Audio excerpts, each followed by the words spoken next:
What celebrities have you encountered that were either really nice or really horrible?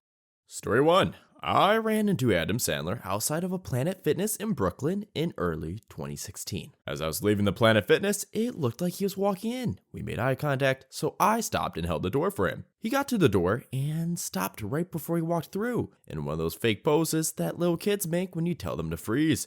I stood there holding the door, plenty confused. For about 5 seconds, we just stood there, motionless, and I, standing there holding the door. Finally, he turned his head and said in the stereotypical Adam Sandler voice, who are you kidding? I'm not going in there. Giant grin on his face. We both laughed, and then he continued down the street. Awesome. Have you guys ever noticed that, Adam Sandler just wears the most oversized clothes ever? It's amazing. That guy just does not care. That guy probably has 50 mil in the bank, and this guy be wearing the baggiest jeans.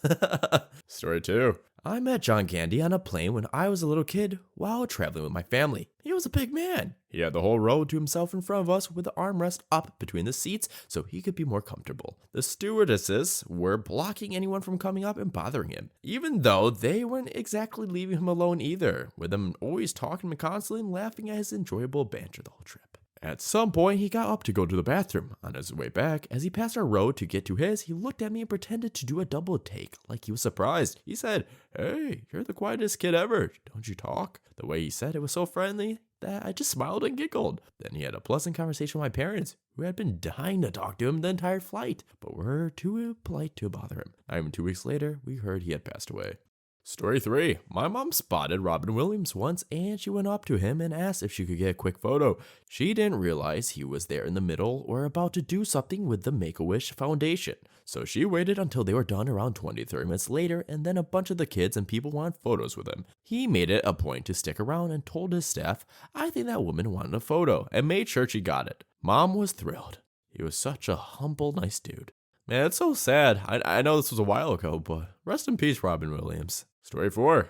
I was working in a little boutique store in Seattle with my girlfriend, and it was a particularly slow day when all of a sudden, Robin Williams walks through the door. There was only one in the store, and my girlfriend didn't know who he was. We left him alone, and when he came up to purchase his things, he started barking at my Boston Terrier in a cute way. It scared the crap out of my Boston Terrier, and he started barking back at Robin. He was so genuine and nice, and I really do remember how hairy his arms were. For some reason, that really stuck out. He walked out the door and instantly was surrounded by a bunch of tourists trying to take pictures of him. He puts his bags in the back of his Mini Cooper and drove off. He bought a little piece of artwork and 3 Gordon Brill hats. How do you not know who Robin Williams is? Who is this? Why are you dating this person? Story 5. I met Paul Rudd on a flight from New York, sat next to him on the plane. My buddy leaned over and told me that he wanted to compliment him on this band shirt he wore when making Clueless. But he didn't want it to be weird, so his solution was to write him a note and slip it to him. So he does this. And Paul just gets this nervous look on his face, opens the note and reads it. Starts cracking up, laughing, leaned over to us and said, "Best note ever." He then told us the whole story of the shirt. How he fought with the costume department about it because it was the shirt he wore to the set that day. We talked the whole flight. Dude, it was super cool. Story 6. My mom and my sister met The Rock when he was still a wrestler. They had a couple of car seats and tons of bags, having a hell of a time getting off the plane. And people were waiting, and then this massive guy offered to carry some things for them, and they happily took the help. He grabbed some bags and held the baby carrier with my niece in it and helped them off the plane and left. After people kept going up to them asking how they knew The Rock, they were confused until someone explained who he was. Story 8. I met Vin Diesel at a truck stop diner when I was a kid. It was like 4 a.m, and me, my grandpa, and Vin and his friend were the only ones in the diner, and we ended up getting sat at the table next to them. Vin and a friend were getting ready to go on some fishing trip, which was made obvious by the clothes they were wearing. My grandpa struck up a conversation about fishing with him, completely oblivious to who he was. He was a really nice guy and apparently knew a great deal about fishing techniques. I was a bit geeked out and didn't say much or contribute to the conversation, but I spent the next hour of our road trip explaining to my grandpa who Vin Diesel was and why it was a huge deal we met him. If you really think about it, what are the odds you just meet Vin Diesel at a random diner? It's really crazy how these things happen. It's one thing to meet a celebrity in a LA mall. That's just to be expected, that's not really a surprise. Story 9. When I was a teenager, I met Neil Armstrong at a retirement ceremony that my dad brought me to. It was at a museum and it was a private event. There was time for everyone to wander the museum, and my dad saw Mr. Armstrong looking at one of the planes that my dad helped design. Nobody else around. They struck up a conversation and Neil asked me questions about what I was studying and how I felt about the work my dad did. My dad worked on classified planes when I was much younger. He seemed like such a gentle guy to me. A bunch of other men joined and started asking him for autographs, which he declined. It seemed to snap him out of his happy mood, and he kind of shut down and walked away. At that time, I thought he was a bit of a jerk for not saying goodbye or anything, but I recently read about the hard time he had with fame, and I guess it makes sense. Story 10. I was a server for Tom Cruise. Pretty cool dude, to be honest. Was a bit of an odd touch, but that's to be expected. The funny part was he didn't know what he could order off our menu, so he had to call his nutritionist to find out what he could get. Ended up getting fried chicken. Story 11. Met Matthew Lillard, his wife, and newborn daughter, like literally after the release of the first Scooby-Doo movie. My family always hosts 4th of July parties at our beach house, and he party crashed. I was like 7 or 8 at the time, and my cousins were freaking out saying, Shaggy's here! Of course, I immediately sprinted over, and he was eating a hot dog. Super cliche, I know, since it's 4th of July. It was so cool. The whole time he was in character and offering me to have him go get a hot dog for me. I remember my little cousins asking where Scooby was at, and he replied, oh, Scoops ate so many hot dogs that he's like having a food coma. Seriously, one of the most highlighted memory dating back to my youth. Story 12. Years ago, working hotel security in Edmonton, I was escorting Dolly Parton and Kenny Rogers at 0400 in the elevator down from their rooms to the lobby to get in their airport limo. I am 6'5", and so I towered over her. Dolly looked me up and down and said in her cute southern drawl, they sure growing big up here in Canada. She was just as sweet as you could imagine. Kenny, on the other hand, I feel bad for saying this, due to his recent passing, treated me like the help, which I of course was, and even made a huffy, impatient noise when, slightly flustered by Dolly's remark, I struggled to find the key to put the elevator into independent service. Dolly touched my arm, licked me in the eye, and said, darling, don't you pay him any attention. We appreciate y'all. I guess I got the good and the bad in one shot. Story 13. I met a few celebrities working as an event photographer for fundraisers from time to time. Chevy Chase, well, the stories are true. He was a huge jerk. Jamie Lee Curtis, on the other hand, though, was one of the sweetest people I've ever met. Bar none, and easily the nicest celebrity I met working the camera. Very considerate and thoughtful person. She kept checking with us to see if she could do anything for us or if we needed any more shots she could help with. Great sense of humor, too. Story 14. When my dad was about 9, 1964-ish, he was on a plane from LA to Heathrow in coach with his mom.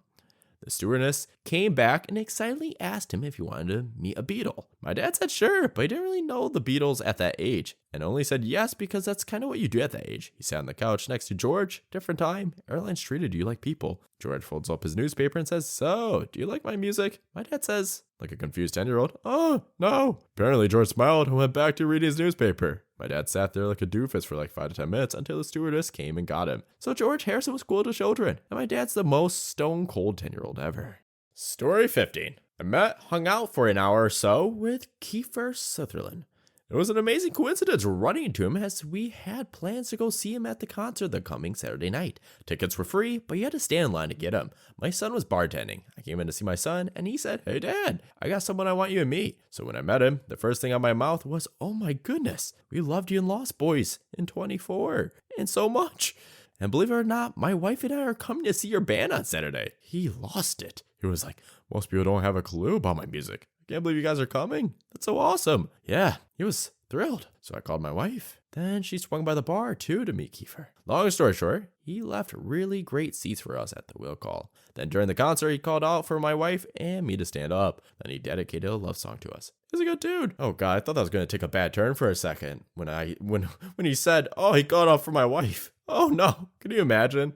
Like just this cool dude, and then boom, just like, oh, the wife come up. Not you, only the wife. And next you know, he's getting cheated on during the concert. Yep, this is where my brain goes. Not to get off topic, but this actually has happened before. This guy was a huge fan of this YouTuber. The YouTuber comes to his house and then makes out his wife. If anyone can comment what I'm referring to, you are a YouTube legend. Story 16. Bumped into Gordon Ramsay in the lift in a hotel in Hong Kong. He was very friendly. We didn't talk to him or ask for a picture. I just blurted out, you're Gordon Ramsay. And he acknowledged and smiled. He insisted on us going first because we had our suitcase with us, wished us a nice day, said bye several times when we saw him in the lobby again. Very friendly.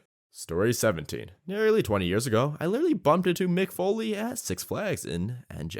I was walking backwards down the exit ramp from a ride while talking to some friends, and he was being escorted up the exit ramp with his kids to skip the line. My dumb head never saw them coming, and I backed right up into him. Dude was super cool about it. He just called me, gave me a pat on the back when I apologized, and said, no problem, dude. Have a nice day. And then I realized who it was, and he was walking away. My jaw dropped, and one of my buddies just looked at me and said, did mankind just tell you to have a nice day?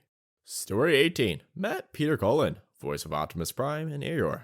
at BotCon in 2012. They had a raffle system set up for autographs/meets and greets. He saw a bunch of us standing off to the side, including a man next to me who was sobbing because Peter meant so much to him. Peter full on ran from the line he was supposed to be autographing and bear hugged this guy for at least a solid minute, patting his back and saying, "It's alright, everything's okay, I'm here now," while the guy sobbed on him. Then Peter autographed all our memorabilia and was whisked away by some very angry con staff. Wonderful man.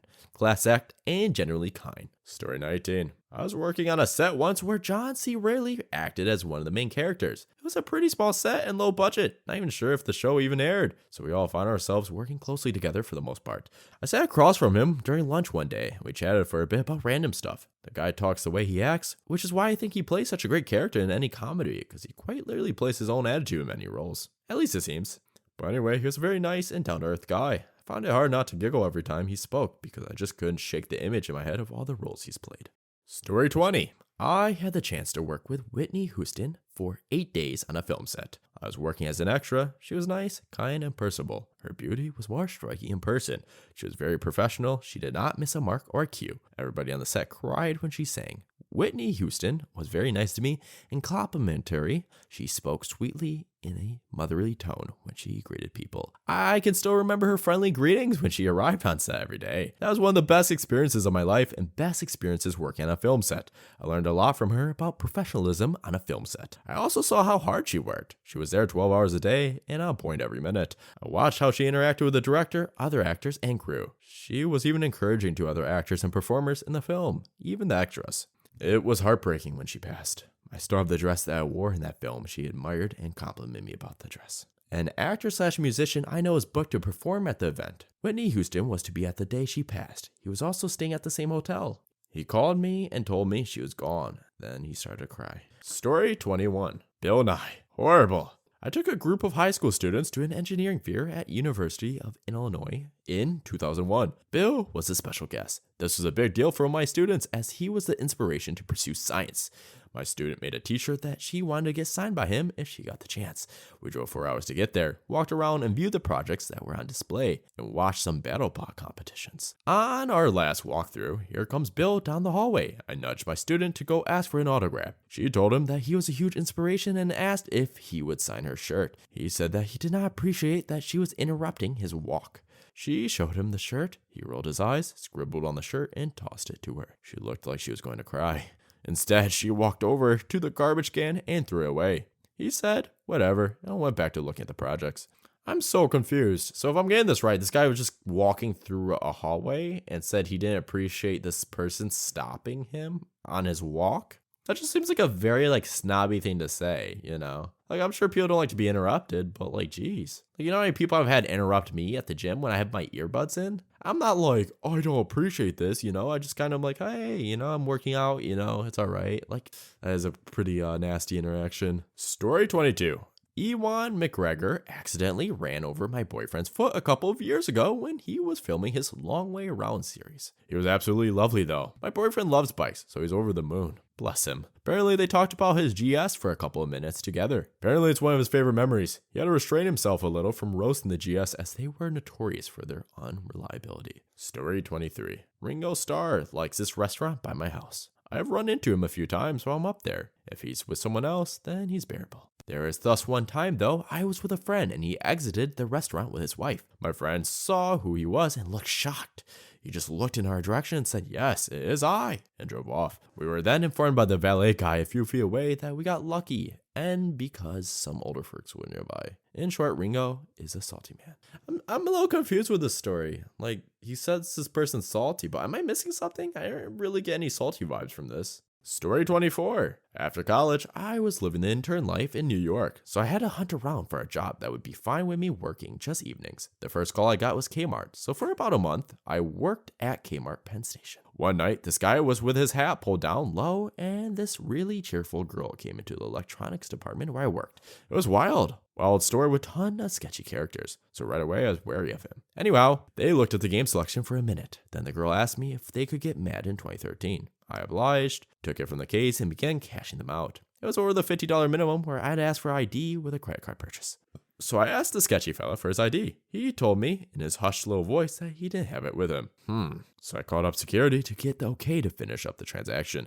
As I'm talking to them, he tilts the credit card towards me. My first thought is, I know JP Morgan made a credit card. And then I looked at the name. Daniel Radcliffe. His girlfriend was beaming at me as the expected recognition washed over my dumb, tired face. He was super gracious, and my height, which I loved even more, were both a firm 5'5". And I was pleased to be so calm and collected about the whole thing that they both got out of there without anyone else knowing who he was. Alright, when's the last time we heard of a Kmart though? I know it's a little bit off topic, but I can't remember the last time I've even been in a... Is Kmart still around? I swear it's been like 10 years, hasn't it? Damn, that's an old story, isn't it? Story 25. For a couple of years, I went to a private school in Connecticut. My last year there, Bill Murray's son transferred in. Neither was in my grade, but one of them was in the play with me. I was super nervous, but I was an SNL fan my whole life and had the 20th anniversary book that talked about all the cast members and behind the scenes stuff.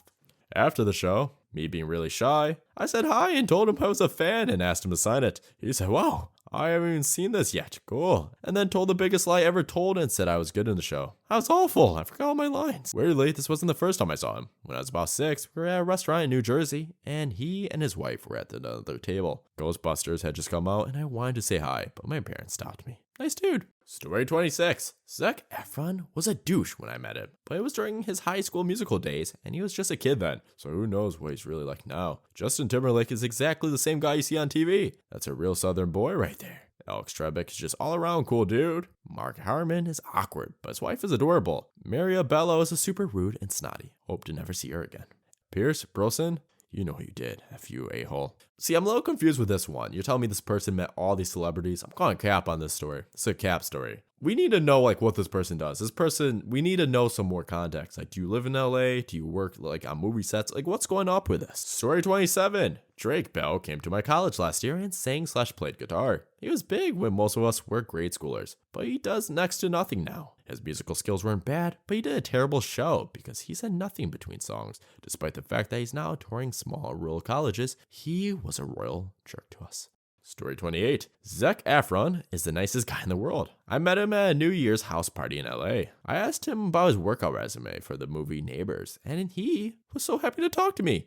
I honestly felt so comfortable talking to him, I could have asked him to get me a drink at the bar, and I think he would have done it. In the end, I told him he was the nicest celebrity I've ever met. He looked at me and said, hey man, real recognizes real. Alright, is that just me, or is I felt the coolness from that. I was like, oh, if he said that to me, I think I would cry. I'd be like, dude, I love you. I'm just kidding. Joke. But yeah, this just kind of goes to show, age really doesn't make a huge difference. I think it's really dumb to think someone is an a-hole because they did something when they were 18 and now they're 30. I know we'll never understand those kind of arguments.